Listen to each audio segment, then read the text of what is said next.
ada Yuli dan Tiara. Hai Fa. Kalian lagi ngapain nih? Ini loh, kita lagi lihat-lihat buku sambil belajar mengenai perjalanan para misionaris di Tanah Jawa. Salah satu yang menjadi saksi bersejarahnya adalah di Gereja Gedangan ini. Oh, pantas banget tadi aku lewat Gereja Gedangan tuh, aku lihat ini bangunannya kok bersejarah banget gitu ya. Kelihatan khas gitu ya. Gimana tuh ceritanya? Nah, jadi para misionaris itu datang ke Tanah Jawa itu memiliki sebuah misi, Dava. Nah, kelanjutan ceritanya, jadi begini nih ceritanya. Sejarah awal kekatolikan sudah dimulai pada tahun 1640. Saat itu, dua imam Dominikan, yaitu Romo Manuel dan Romo Pedro, mendapat sebidang tanah dari Raja Mataram. Di masa itu, Mataram berkuasa hampir di seluruh Pulau Jawa, kecuali Batavia yang masih diduduki oleh VOC. Iman ini terus bertumbuh berkat para perintis gereja. Memasuki tahun 1808, Semarang menjadi stasi Prefektur Apostolik Batavia, Jakarta, yang digembalakan Romo Prinsen. Pada tahun 1818, Romo Prinsen ditarik ke Jakarta dan diangkat menjadi Prefek Apostolik Batavia, menggantikan Romo Ludwig Nielsen yang tutup usia tahun 1807. Salah satu jejak sejarah yang ditinggalkan Romo Prinsen di Semarang, tepatnya di Tanah Jawa hingga saat ini adalah Gereja Santo Yusuf di Jalan Ronggo Wasito. Gereja ini kerap disebut Gereja Gedangan.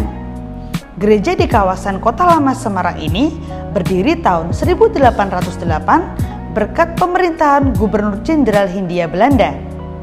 Herman William Daendels, kebetulan sebagai orang Katolik, Daendels ingin membangun gereja untuk umat Katolik bangsa Eropa di Indonesia. Tokoh gereja yang melegenda adalah Romo van Lith. Pada tahun 1863 sampai 1926, Yesuit ulung ini berkarya di Tanah Jawa dan selama 6 bulan bertempat tinggal di Gereja Santo Yusuf Gedangan. Dan pada saat itu, misi yang dilakukan adalah mempelajari bahasa Jawa dan budaya Jawa. Kristalisasi sumbangan Romo van Lith untuk budaya Jawa yang terbesar adalah di dunia pendidikan. Pada tahun 1906, Romo van Lith membuka sekolah di Muntilan. Siswanya adalah Monsignor Albertus Sugio Pranoto dan Ignatius J. Casimo. Keduanya menangkap dengan tepat pesan Romo van Lith, yaitu mempribumikan gereja. Mereka memahami bahwa ada usaha dari guru agar di Indonesia perlu menemukan jati diri dari gereja misi menuju gereja pribumi.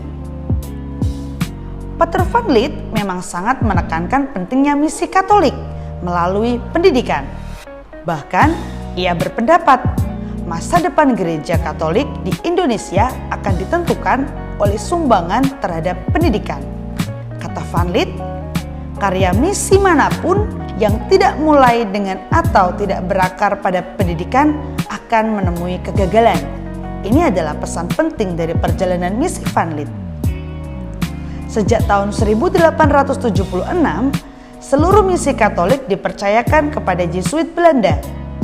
Pada tahun 1893, diangkatlah seorang Jesuit, Monsignor Wistel, sebagai vikaris Batavia. Saat itu ada sekitar 30 Jesuit yang berkarya di wilayah Indonesia. Monsignor Sugio Pranoto merupakan salah satu Jesuit pertama yang lulus dari Kolese Xaverius Muntilan. Pada tanggal 1 Agustus 1940, Monsignor Albertus Sugio Pranoto diangkat menjadi uskup agung pribumi pertama di Indonesia.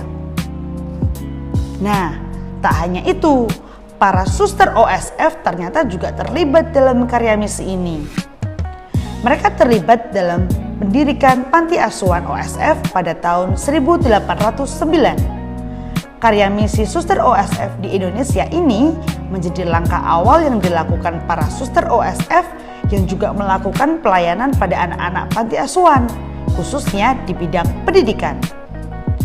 Biara Suster OSF memiliki museum di dalamnya yang berisi medalion, prasasti ayat kitab suci, piano tua yang dibawa dari Belanda, serta perabotan biara OSF yang semuanya masih orisinal.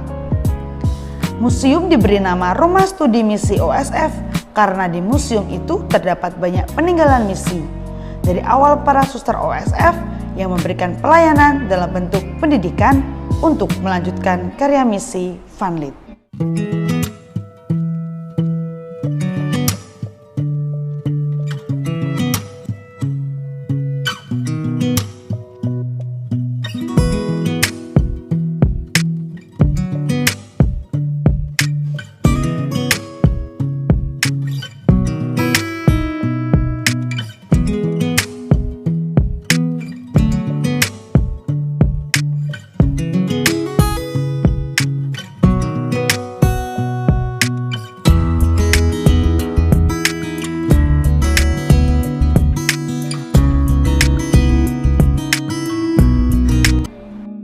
Nah, jadi gitu ceritanya.